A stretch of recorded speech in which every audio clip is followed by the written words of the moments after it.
Dieu nous bénisse. Je veux parler avec vous ce soir de la délivrance et de la sanctification. Amen. Dis avec moi délivrance et sanctification.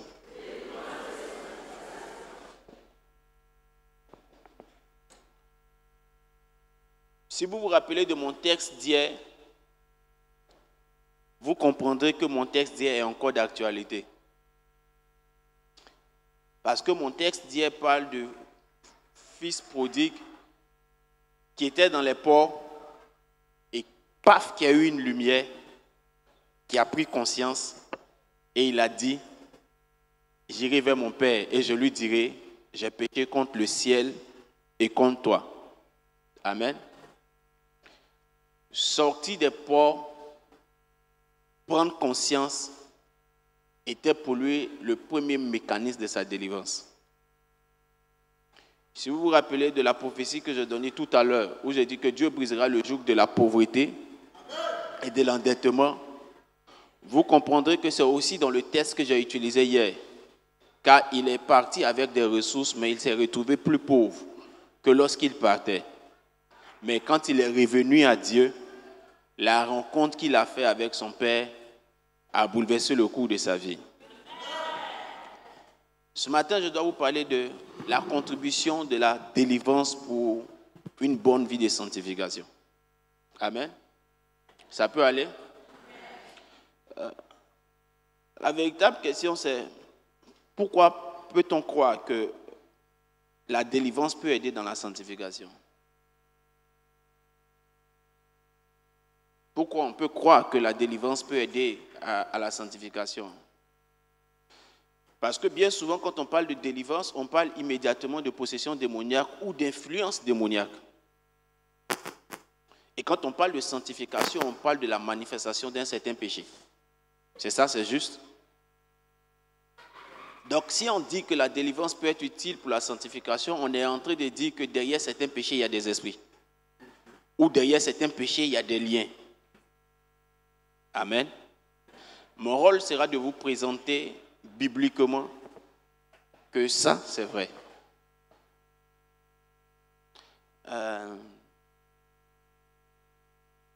Je vais vous montrer à partir de certains cas qui vont nous aider comme point de prière. J'ai aimé un verset que j'ai découvert encore ce matin quand j'étais encore en train de réviser. C'est un tout petit verset.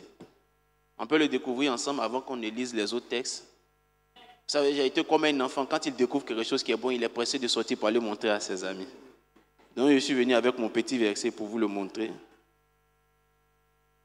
Tu peux prendre ta Bible dans le livre de Proverbes, chapitre 5, verset 22. Ce seul verset déjà répond à 75% à notre question et à notre préoccupation. Le méchant est pris dans ses propres iniquités. Il est saisi par les liens de son péché. On va lire notre texte. Le méchant, reviens. Le méchant est pris dans ses propres iniquités. Il est saisi par les liens de son péché. L'iniquité, c'est une pratique. Un homme inique, c'est quelqu'un qui pratique le péché. On ne reviendra pas sur tout ce qui a déjà été enseigné, mais nous savons déjà que nous ne sommes plus pécheurs, mais nous pouvons pécher. Par la grâce, nous ne sommes plus pécheurs. Nous sommes saints positionnellement et en évoluant progressivement, on devient de plus en plus saints en se sanctifiant. Donc on n'a plus la nature de pécheur. Mais l'iniquité, c'est quelqu'un qui décide de pratiquer le péché comme s'il n'avait pas connu Christ. Et la deuxième partie du texte dit, en le faisant, il crée un lien. Il est saisi par le lien de son péché. Le lien s'établit simplement en faisant introduire dans le quotidien de ta vie une entité démoniaque qui vient se positionner sur l'habitude que tu avais de pratiquer le péché pour que tu puisses le faire plus facilement. Là, c'est à ton niveau d'abord. La deuxième chose que le lien va créer, après avoir envoyé un démon qui se pose sur la pratique de ce péché, la deuxième chose que le démon va créer maintenant, c'est d'introduire la pratique du péché dans ton sang. Quelqu'un comprend ce que je suis en train de dire?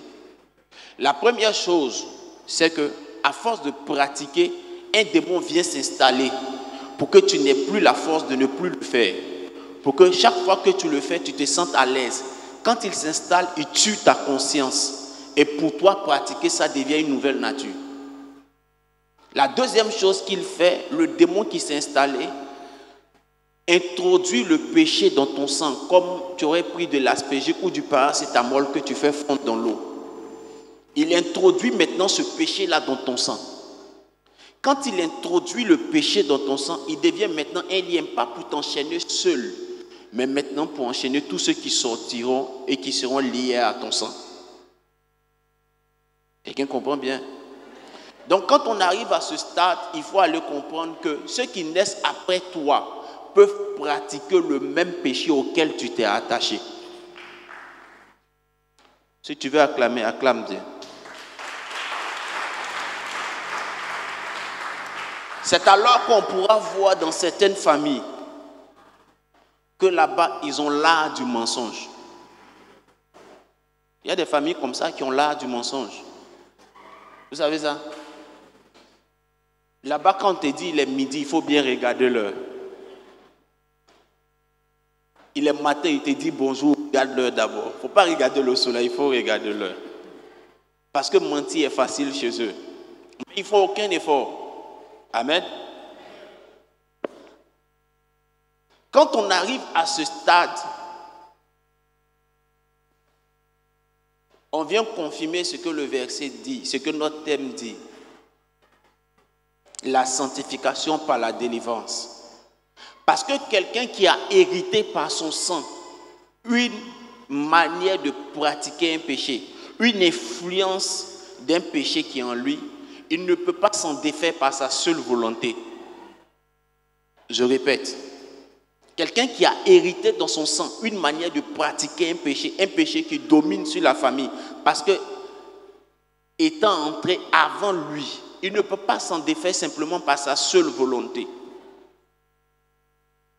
C'est pourquoi vous pouvez voir certaines personnes qui ont manifesté un grand désir et une très grande volonté de sortir de certaines choses, mais qui chaque fois revenaient. C'est le fait de revenir là qui confirme la notion de lien. Le lien, c'est quoi? C'est juste une corde en image qui attache le pied d'un animal à un mât. Il peut bouger. Parce qu'il bouge, il peut croire qu'il est libre. Mais quand il voudra avancer et aller au-delà de la taille du lien qu'il a attaché au mât, c'est alors qu'il se rendra compte qu'il n'était pas libre.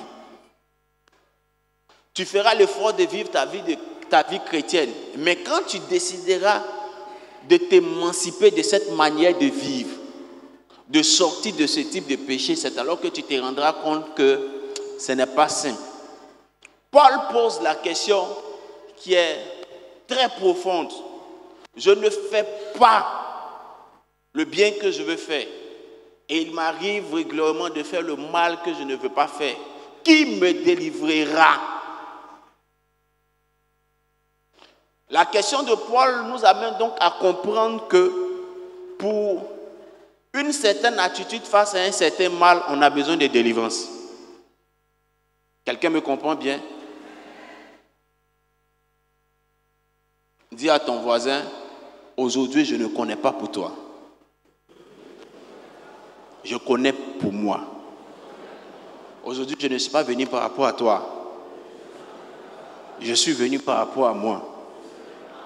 Donc si je dis amen fort, ne te plains pas si j'écris. Laisse-moi, je suis fatigué de ma situation. Ah, j'ai aimé ta manière de parler la dernière fois. Dis-lui encore, laisse-moi, je suis fatigué de ma situation. Oh, y a-t-il quelqu'un qui est fatigué? Attends, bon, vous me plaisez déjà. Je vais voir ceux d'ici s'ils vont me plaire. Y a-t-il quelqu'un qui est fatigué? Bon, on n'est pas là pour faire une comparaison, mais ils me plaisent aussi autant que vous. Vous tous, vous me plaisez. Y a-t-il quelqu'un qui est fatigué? Il y a, comme je l'ai dit, les liens qui naissent par la pratique de certains péchés. Ça peut ne pas avoir existé dans ta vie antérieurement, mais tu peux être en train de le créer par toi, ta manière de vivre. Et tu vas le donner à tes enfants demain. Mais il y a aussi des liens qui naissent à partir des décisions qu'on prend. Je peux aller en profondeur? Je peux pousser? Ézéchiel chapitre 16 va nous dire quelque chose de très important. Et c'est là que je voudrais qu'on se tienne debout pour la lecture. Ézéchiel chapitre 16, nous lirons du verset 1 au verset 4 et nous lirons le verset 44 et verset 45. Je sens quelque chose qui vient d'arriver sur moi. Je sens que Dieu va nous faire du bien. Est-ce que quelqu'un le sent comme moi?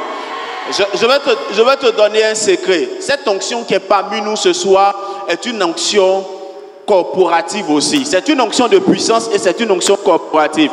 C'est-à-dire qu'elle est relâchée pour tout le monde. C'est ta manière de prier qui déterminera son efficacité sur toi. Tout à l'heure, c'est ta manière de prier qui déterminera son efficience sur toi. Le prophète viendra prier pour la majeure partie d'entre vous encore à corps. Ne vous inquiétez pas, je suis préparé pour ça. Mais il faut que tu pries sérieusement quand on va prier. Regardez ce que Ézéchiel 16, à partir du verset 1er jusqu'au verset 4, dit. La parole de l'Éternel me fut adressée en ces mots. Fils de l'homme, fais connaître à Jérusalem ses abominations. Tu diras ainsi par le Seigneur l'Éternel à Jérusalem. Par ton origine et ta naissance, tu es du pays de Canaan. Ton père était un Amorien et ta mère une Étienne. À ta naissance, au jour où tu naquis, ton nombril n'a pas été coupé, tu n'as pas été lavé dans de l'eau pour être purifié, tu n'as pas été frotté avec du sel, tu n'as pas été enveloppé dans des langes. Allons au verset 44. Déjà à ce verset, il nous donne les origines de Jérusalem. Il nous donne les origines d'un côté de son père et d'un côté de sa mère. Regardez ce qu'il dit à partir du verset 44. Voici, tous ceux qui disent des proverbes t'appliqueront ce proverbe. Telle mère, telle fille. Écoutez-moi, on vient à peine de nous dire d'où vient sa mère et d'où vient son père. Mais au verset 44 du même chapitre, le prophète dit, quand on va regarder ta manière de vivre, on te dira tu es comme ta mère. Il y a des liens qui nous poussent à prendre des décisions comme les auraient fait nos parents avant nous. Il y a des liens qui nous poussent à avoir un type de caractère comme les auraient fait nos parents avant nous. Ça peut ne pas être un péché, mais ça peut être une manière d'analyser, une manière de vivre quelque chose qui te conduira plus tard à un péché. Regardez le verset 45. Il dit, voici tous ceux qui disent, te diront ce proverbe. Il dit, tu es la fille de ta mère qui a repoussé son mari et ses enfants. Tu es la sœur de tes sœurs qui ont repoussé leur mari et leurs enfants. Votre mère était une Étienne et votre père un Amoréen. Qu'est-ce qu'il est en train de dire? Il est en train de dire, le prophète, par ce passage, que à cause de tes origines du côté de ta mère, qui, dans sa manière de vivre, s'est détachée de son mari, tes sœurs aussi ont hérité de ça. Elles aussi, elles ont décidé de se détacher de leur mari. Et toi aussi, tu as hérité de ça. Toi aussi, tu te détacheras de ton mari. Quelqu'un comprend ce que je suis en train de dire? Est-ce que vous voyez la profondeur de ce passage? On peut s'asseoir, s'il vous plaît. Ézéchiel est l'un des prophètes qui, par cette vision, nous a parlé des liens. Et par ce passage, il est en train de nous dire qu'il y a aussi le transfert de caractère et d'analyse et de logique. Quand on devait prier hier contre le péché de la langue et le péché de la colère, j'ai dit prions pour être animés de bonnes pensées. Mais ici, comment se fait-il que plusieurs décennies avant, leur maman s'est détachée de leur père et après, elle et ses sœurs se détachent aussi de leur mari? C'est que quelle que soit la période et la saison, elles analysent de la même manière avec une poussée en arrière-plan qui les amène à réfléchir comme ça et à croire qu'il faut qu'elles se séparent. Nous allons prier intensément ce soir avec cette onction de puissance qui est parmi nous. Parce qu'il y a un type de joug et de lien. S'il n'est pas brisé, tu penseras que la décision que tu es en train de prendre, le choix que tu es en train de faire est le bon et est le meilleur. Alors qu'à la vérité, tu n'es qu'en train de répliquer ce que quelqu'un avant toi a déjà fait et tu auras les mêmes résultats, le même retard. Mais je refuse cela sur ta vie. Alors dis à ton voisin, ça ne sera pas mon partage. Heureusement que hier, en parlant sur la vie de certaines personnes, nous a un peu ébauché cela. En prophétisant hier sur la dame et son fils, nous avons pu nous rendre compte qu'à cause d'un hôtel qui n'a pas été respecté avant, dans la famille, les gens ne sont pas reconnaissants. Et demain, si l'enfant n'a pas traité ça, il risque de ne pas être reconnaissant. Mais l'ingratitude est un péché. N'est-ce pas? Donc, si on ne traite pas ça, il va pécher. Donc, il faut une délivrance. Dis à ton frère, aujourd'hui, je serai délivré. Bien souvent, ce genre de liens sont tapis dans notre vie pour nous apporter des types de malédictions. Ce genre de liens, bien souvent, sont dans nos vies pour nous créer un certain retard ou pour nous apporter des types de malédictions. Je vous donne l'exemple de Lévi et Simeon. En Genèse 49, on peut le découvrir. Genèse 49, versets 5 à 7, on se rend compte que Lévi et Simeon ont manifesté de la colère. Qui se rappelle de cette histoire? Leur sœur a été violée, ils se sont énervés, ils ont décidé de tuer.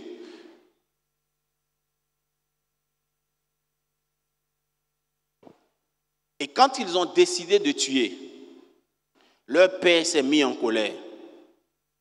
La colère de leur père l'a amené à proclamer une malédiction.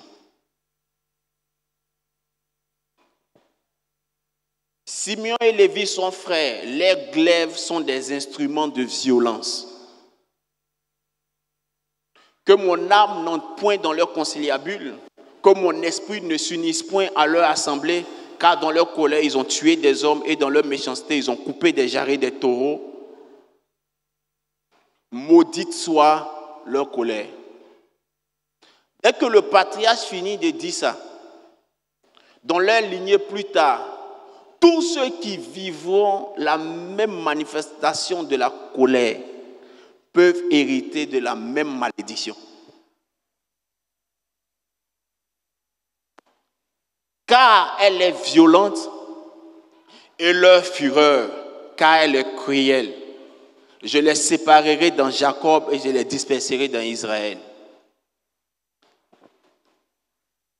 L'une des manifestations les plus exemplaires qu'on a vues de ce passage, c'est dans la vie de ceux de la tribu de Lévi. On a pu voir un homme qui s'appelle Moïse tué juste parce qu'il est en colère. Vous vous rappelez? On a pu voir la première catégorie de personnes qu'on peut enterrer vivants sous la colère de Moïse. Vous vous rappelez? Coré, Datam, Abiram. Moïse était en colère, il a parlé, ils ont été enterrés vivants. Mais on a pu voir un Moïse sous la pression du peuple être en colère face au rocher d'Israël. Peut-être parce que ça n'a pas été traité. Mais on a aussi pu voir un Moïse ne pas pouvoir entrer à Canaan. C'est pourquoi je dis que cette colère a pour but, sinon ce type de lien de péché a pour but de créer soit un retard ou susciter une malédiction.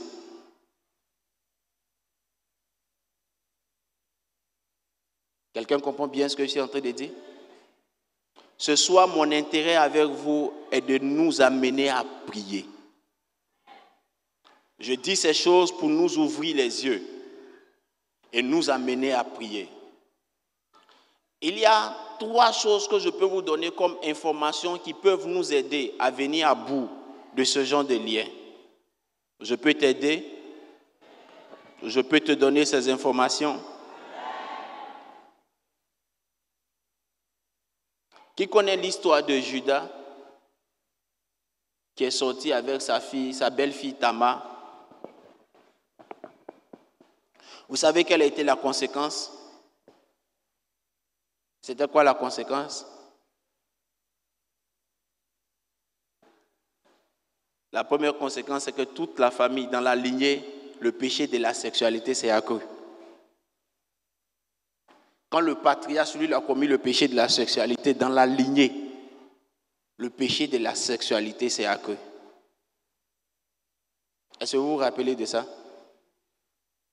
Deuxième conséquence, Nombre 3, 23, est clair et dit, tous ceux qui naissent d'une relation incestueuse ne doivent pas entrer en Israël. Et la royauté en Genèse 49 était prévue pour Juda. Il faut compter à partir de Juda jusqu'à la 10e génération pour que David monte. Donc ce qui était prévu pour eux a été décalé sur une longue période à cause d'un lien de péché qui s'est créé. Je crois que si les liens de péché sont brisés aujourd'hui, là où il y avait le retard, Dieu peut remplacer par une accélération. Tu sais pourquoi je le dis? Parce que quelqu'un a ouvert mes yeux, me posait une question. Il dit Moïse n'est pas entré à Canaan parce qu'on dit que c'est à cause de la colère. J'ai dit oui, certainement. Mais après, il me dit, mais écoute, quand Jésus est venu à la transfiguration, Moïse est venu. Donc, je veux croire une chose. Sur le mont de notre transfiguration à ce Sinaï, Dieu te donnera d'entrer. Et ils n'ont pas compris. Je veux croire que sur ce mont de la transfiguration, Dieu te permettra de rattraper les opportunités que tu as perdues.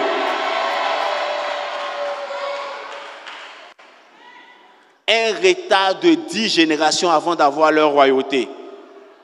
Parce que quelqu'un s'est amusé à aimer la sexualité et à la pratiquer de la mauvaise des manières. Dis à ton voisin, ça ne sera pas ma portion. J'étais en train de te dire que j'ai 3 contributions pour t'aider à pouvoir sortir d'une telle situation.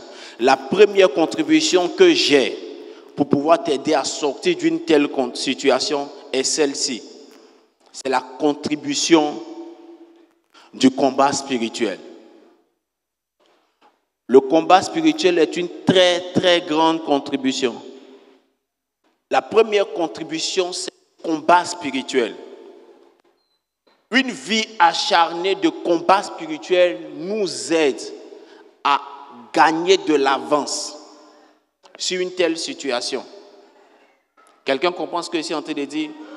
Cibler le péché, observer son influence à une certaine échelle dans la famille et puis le combattre.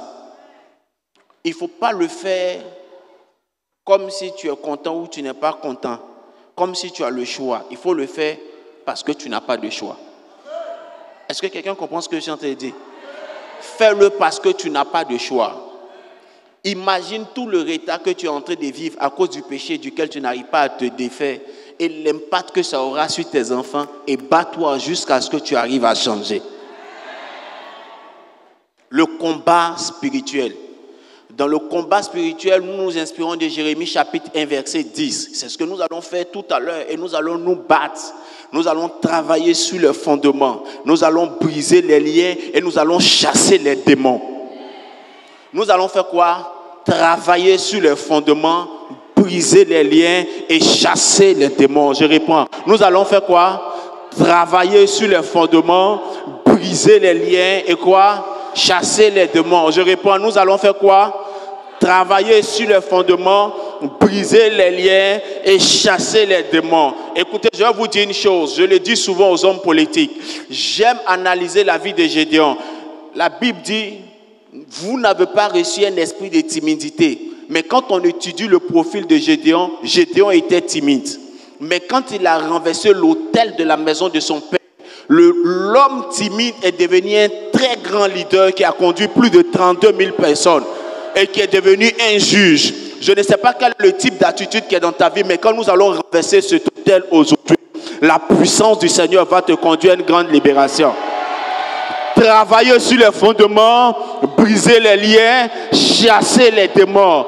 Travailler sur les fondements, briser les liens, chasser les démons. Réponds ensemble. Travailler sur les fondements, briser les liens, chasser les démons.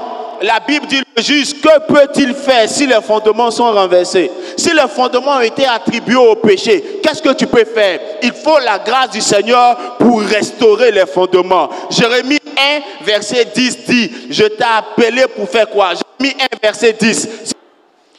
Regarde, C'est à toi que Dieu parle. Dieu ne parle pas à Jérémie. Quand on est dans l'atmosphère prophétique, il faut s'approprier certaines choses. Il dit regarde. Il dit, c'est à qui il parle? Tu penses que c'est à toi? C'est à moi qu'il parle. Il dit prophète Sem Guédé Claver, regarde, je t'établis aujourd'hui sur les nations. Écoutez-moi, nation peut vouloir dire simplement ethnos. Ça veut pouvoir dire aussi simplement peuple, ethnie. Ça peut vouloir aussi dire famille aussi. Simplement, il ne faut pas compliquer les choses. Regarde, je t'établis sur ta famille aujourd'hui. Pour faire quoi? Et sur les royaumes, c'est-à-dire ceux qui ont établi des pouvoirs dans ta famille. Pour faire quoi? Il dit pour que tu arraches ce qu'eux ils ont planté. Tout arbre que mon père n'a pas planté sera déraciné, coupé, jeté dans le feu. Il dit pour que tu abattes. Peu importe la forteresse qu'ils ont élevée, elle sera renversée et abattue. Il dit pour que tu ruines, je vais ruiner cette manière de vivre qui était dans ma famille. Cette vaine manière de vivre sera ruinée. Et il continue pour dire, pour que tu détruises. Tout le système de logique qui accompagne ça sera détruit. Et il finit et ça me plaît. Ce qui me plaît, c'est qu'il dit, pour que tu bâtisses et pour que tu plantes. Après cela, nous allons planter une nouvelle manière de vivre. C'est la manière de vivre de la sainteté. Après cela, nous allons planter une nouvelle manière de vivre. C'est la manière de vivre productive que Dieu aime.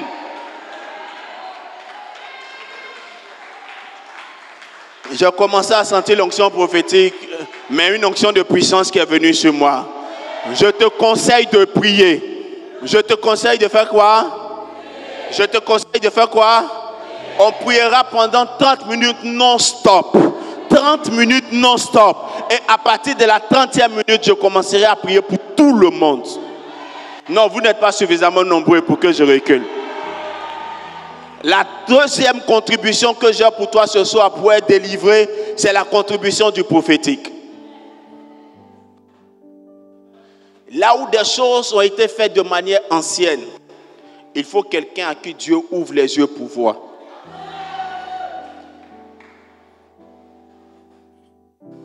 Là où les choses ont été faites de manière ancienne, il faut réanalyser les faits. Je suivais l'intervention du pâtre, je ne sais pas de quel jour, et il a lu un texte, il a dit ça c'est le présent prophétique. Et il a dit il existe aussi le passé prophétique et le futur prophétique. Moi je crois au Dieu de toute éternité. Le Dieu qui dans le présent peut réparer des choses qui ont été dérangées hier. Pour sécuriser ton nouveau futur. La contribution du prophétique est ce qui peut te donner une information précise de ce qu'il y a à faire pour changer le cours des choses. La deuxième chose concernant la contribution du prophétique, après l'orientation, c'est que la contribution du prophétique peut te donner une certaine inspiration pour te dire, face à une telle situation, après le combat spirituel, élève un autel d'alliance. Car quand quelque chose est entré dans une histoire par autel d'alliance, ça peut être aisément combattu plus longtemps dans la même histoire par autel d'alliance. Quelqu'un comprend ce que je suis en train de dire? Donc pendant qu'on est en train de prier, Dieu peut te dire, toi ton cas, pendant ce Sinaï, prépare tel montant comme un autel d'alliance qui te permettra de maintenir ta victoire et ton affranchissement sur cette vaine manière de vivre. Or, je connais des personnes qui ont souffert sous le pouvoir d'un type de péché. Ils ont eu de la bonne volonté, de la bonne décision, mais rien n'a changé jusqu'à ce que Dieu leur fasse grâce. La troisième contribution avec laquelle nous finissons et nous commençons à prier immédiatement, c'est se mettre sous une autorité et se mettre au service. Le meilleur des exemples, c'est l'exemple de la tribu de Lévi. Lorsque la tribu de Lévi a été mise sous la malédiction que nous avons vue tout à l'heure, il a fallu l'intervention de Moïse en tant que prophète. Quoi qu'il soit lui-même de la tribu de Lévi, mais parce que Dieu lui a donné l'autorité paternelle sur le peuple d'Israël, il a proclamé une nouvelle vérité prophétique sur Israël. Précisément sur Lévi. Là où la malédiction a dit je les disperserai en Israël, Il dit, je me saisis de cette dispersion et je proclame que tu l'utiliseras pour servir Dieu. Tu l'utiliseras pour faire lire la loi au peuple de Dieu. Après ce jour, on n'a plus vu un autre Lévite tuer quelqu'un par l'effet de la colère. Donc, être sous l'autorité de quelqu'un qui a l'onction et servir Dieu peut te donner de vivre cette victoire prolongée. Je ne sais pas si on fait ça ici, mais avant on faisait ça. Maranatha.